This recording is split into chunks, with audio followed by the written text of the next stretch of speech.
Deportivo Elfis, Nicaragua 58, Banda Norte, San Martín 1252.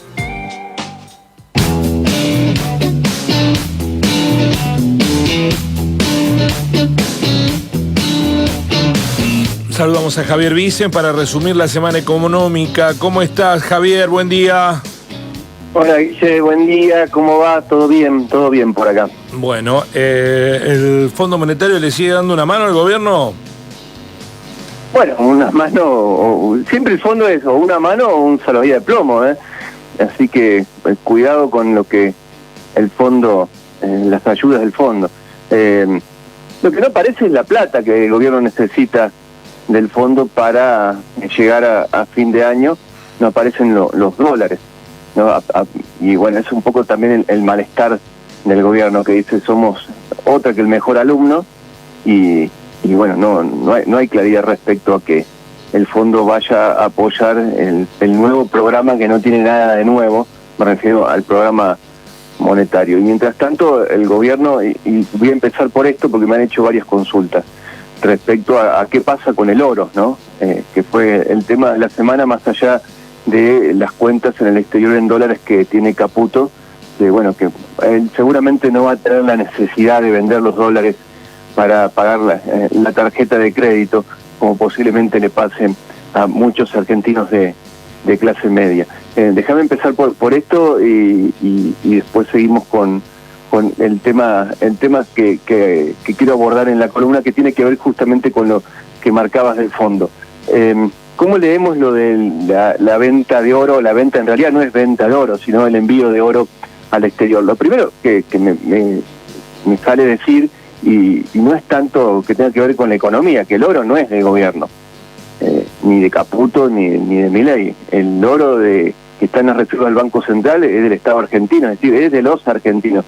Y que hubo un pedido de informe de la bancaria, y ahí dijeron qué hicieron con el oro, lo que no debería ser un secreto.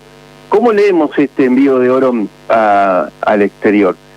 Primero, que el riesgo de embargo existe, ¿no? Eso es algo que se ha marcado mucho en la semana respecto a las posibilidades de embargo, porque Argentina mantiene litigios con los fondos buitres. Uno de los que está presente y activo es el tema del pago del cupón PBI. No sé si recordás la intervención de Moreno en el INDEC, que decía que la Argentina crecía a unos valores que no crecía y que en realidad, bueno, toda la estadística intervenida por Moreno hizo que los números públicos no fueran ciertos, y bueno, y el cupón PBI pagaba determinados montos a los que tenían esos cupones, esos títulos, y bueno, eso no se pagaron porque la estadística estaba adulterada. Esa deuda, ese litigio está presente y puede haber embargo sobre el oro.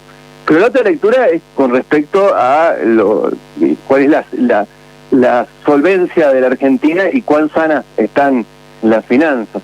El repo, que es de lo que habló Milei respecto al oro, implica que ir y empeñar el oro, es decir, a cambio de dólares, si lo ponemos en garantía, a cambio de dólares. Y eso porque no hay dólares, si no habría necesidad de hacerlo. Y ahí vemos después también la falta de un discurso coherente en el gobierno, porque mientras Milei dice que el oro se fue a empeñar, Caputo dice que lo fue a poner en interés, ¿no? Para que dé una ganancia a los argentinos, ¿no? Pensando en nuestro bienestar. Bueno, ¿cuál de las dos cosas son? Yo creo que es más, lo vamos a empeñar para conseguir dólares que no tenemos, ¿no? Después la otra noticia de la semana, Guille, que es la quita de regulaciones en el cepo cambiario, es decir, cierta flexibilidad en el cepo, ¿no? Que se acortaron los plazos para el pago de las importaciones, que a los importadores se le dan antes los dólares para pagar lo que importen, y se permite a aquellos que en algún momento tuvieron un subsidio o tienen un subsidio del Estado adquirir dólar MEP. La pregunta que surge de esto es si se apuró el gobierno en quitar estas regulaciones, porque hasta ahora es el cambio en ciertas normas del cepo cambiario más importante que hacen el gobierno de Javier Milei, es decir, poder comprar dólar MEP los que no podían y acortar los plazos de las importaciones. Y la pregunta, te digo, es, se apuró porque, bueno, dólares no hay, y esto mete más presión sobre la demanda de dólares. Entonces las dudas son cómo sale, ¿no?, esta flexibilidad en momentos en los que no hay dólares. Siempre lo hemos dicho, liberar el cepo sin dólares es todo un riesgo, ¿no? Ir hacia una mayor flexibilidad para comprar dólares sin dólares, bueno, va en torno a eso, tiene que ver con eso. A pesar de todo esto, el gobierno encontró cierta calma esta semana, con menos intervención del central en los mercados paralelos del dólar. Y lo encontró con un contexto internacional muy desfavorable, porque hemos tenido mucho ruido en las principales bolsas del mundo, y Argentina, que siempre es un país que está bastante expuesto, bueno, primero por ser un país pequeño, como le pasa a todos los países emergentes, y en segundo lugar por los problemas propios de la economía nacional. Bastante expuesto me refiero a la turbulencia en los mercados financieros internacionales.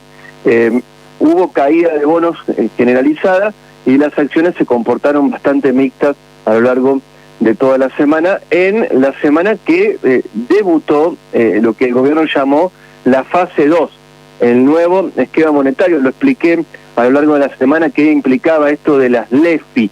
¿Qué eran estas letras, las LEFI? Bueno, las LEFI son las letras que el Banco Central les canjeó, en realidad el gobierno le canjeó a los bancos por los pases que los bancos tenían del central, es decir, la deuda cuasi fiscal del central se cambió de ventanilla, se la pasaron a el Tesoro.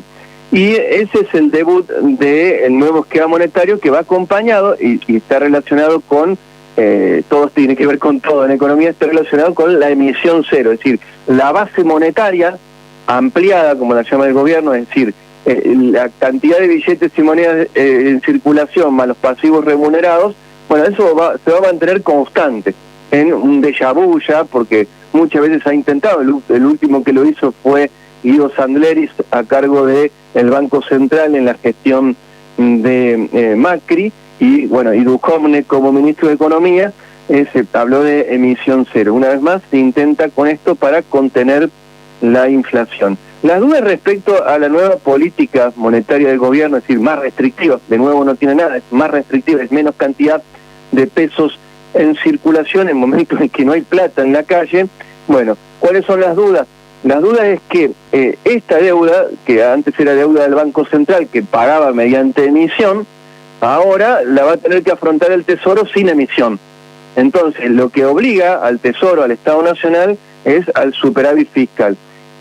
¿Cómo lo va a hacer? Porque el superávit está atado con alambre. ¿Cómo va a pagar los intereses de estas LEFI que suman, escuchá, Guillermo, es difícil de entender el número, 25 billones de pesos?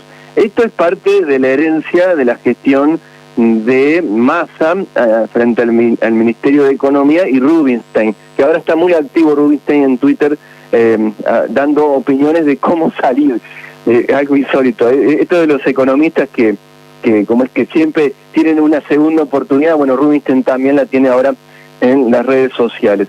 Las dudas respecto a cómo va a ser para sostener el superávit fiscal y cómo va a ser para sostener el apretón monetario con esta política. Porque en definitiva, esto ¿cómo se traduce esta nueva fase 2? Es más ajuste, más recesión, ¿no? Y entonces, el momento en que cae la recaudación, es mayor caída de la recaudación.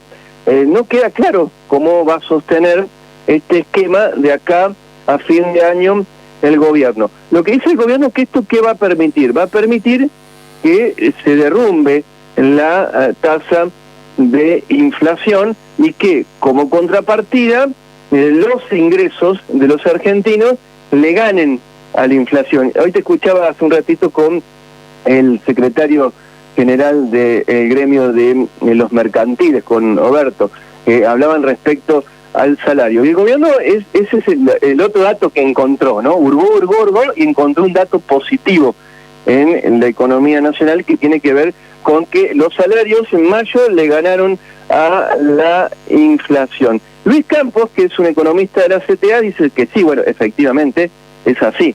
Ahora, es una verdad medias. ¿Por qué? Porque los salarios privados, si comparamos con noviembre de 2023, están 6.5 por debajo de la inflación, es decir, esa es la pérdida real que tienen. Y los salarios del sector público, si comparamos mayo con noviembre, están 18% abajo. 18% abajo. Mira, y para no hacer cuentas tan difíciles, yo sé que en radio no es lo óptimo hablar de números, ¿cómo los salarios le van a estar ganando a la inflación? Y un poco lo que dijiste que me pareció muy certero. Y cae el consumo de carne, cae el consumo de yerba, cae el consumo de vino, cae el consumo de pan. Y como reflejó el Centro de Almaceneros de Córdoba, la gente, es decir, las familias, están endeudadas hasta el cuello, y el endeudamiento es para comer, ¿no? Esta semana también reflejamos eso. Sí, de puro masoquista, en que son las familias argentinas, se endeudan para comer y, bueno, han cambiado sus hábitos alimentarios. Ya no se consume tanta yerba, ni carne, ni vino, ni pan, ¿no? Es decir, los argentinos han decidido dejar de ser argentinos en sus consumos cotidianos. Bueno, eso explica lo que sucede con la economía real, de la que ni Caputo ni Milei hablan. La jubilación mínima en los 300.000 pesos. ¿Eso es un buen síntoma de cómo está la economía real? No, yo creo que todo lo contrario. Pero Caputo y Milei dicen que con este nuevo esquema monetario, a fin de año, la inflación, escuchá, ¿estás sentado, Guille? Sí. Bueno, dice que la inflación va a ser cero, o habrá deflación, dijo Caputo. Pero el COBEU, la consultora de Marina Dal Poyetto, que mide la inflación semanal, dice que en su relevamiento, que la viene acertando bastante esta consultora, en la tercera semana de julio los alimentos crecieron 1% el precio de los alimentos, es decir, por encima del 0,8% que habían crecido en la segunda semana de julio, y la inflación en julio sería en torno al 4,2%. ¿No? ¿Cómo llegamos de este 4,2% a inflación cero a fin de año, mensual me refiero, o a deflación, porque fue más allá Caputo? Lo que sí importa, me parece que, y de lo que no está hablando Caputo, porque más allá de estas declaraciones, lo que sí importa es que en 2024, ¿no?, en lo que va de 2024, 2 de cada 3 dólares que compró el Banco Central se fueron de las reservas. Compró 17.000 millones de dólares, el Banco Central ganó 250 millones de dólares. Y en lo que va de julio, el Banco Central perdió 1.500 millones de dólares por pago de energía, por pago de deuda y por la intervención en el mercado de cambio. Caputo lo que no explica, ¿no?, más allá de las declaraciones tan rimbombantes que hacen, lo que no explica es cómo la economía argentina, con esta escasez de dólares, va a llegar a la próxima cosecha. No lo explica, no está claro. ¿Y cómo va a ser para afrontar los compromisos de deuda en moneda dura? Y tampoco explica cómo va a ser para sostener la variación mensual del dólar, y pero que insista con esto, ¿no? Porque van a decir qué pesado que está Javier con el tema del 2% mensual de pero es lo que está mirando la mayoría de los analistas financieros, es lo que están mirando la mayoría de los economistas y lo que están mirando la mayoría de los empresarios. Que esta modificación, variación del dólar mensual no cierra por ningún lado. Y también, y acá, ¿te acordás la semana pasada que hablamos del librito de los libertarios, ¿no?, el librito fallido, ¿no?, la teoría económica que no se aplica en ningún lado y que ha dado muestras de no ser la más adecuada para la Argentina cuando se la ha intentado aplicar? Y yo acá quiero resaltar otra cosa, ¿no?, porque esta es una bandera del liberalismo en la Argentina, de la eficiencia, ¿no? ¿Cuántas veces hemos escuchado hablar de la eficiencia a los economistas liberales? Bueno, no resulta muy eficiente el programa económico. Porque si yo digo, se hizo, ¿no? Analizamos, se hizo un brutal ajuste de las cuentas públicas y un brutal ajuste del sector externo con una devaluación, un salto cambiario del 122%. Y solamente se acumularon 4.450 millones de dólares en las reservas del Central, que están aún en 6.000 millones de dólares negativas. Parece bastante ineficiente el esquema libertario, liberal, llámenlo como quieran. O sea, de la eficiencia no hablamos nada, porque si hablamos de eficiencia hay que analizar los costos y los beneficios. Y hasta ahora es todo costo. Y empezaron hablándonos de dolarizar sin dólares y ahora nos dicen que van a hacer del excremento peso la moneda fuerte. ¿En qué quedamos? Por eso la columna de hoy se llama Caputo y el cuento del tío, ¿no? Este Caputo vendedor de ilusiones, que ahora nos dicen que hay que apostar al peso. Bueno, no queda claro cómo van a hacer del peso la moneda dura, cómo van a sostener el tipo de cambio de acá a fin de año y cómo la economía argentina va a llegar a la próxima cosecha. Gracias, Javier. Buen fin de semana. Nos encontramos el lunes. Un abrazo. Hasta el lunes.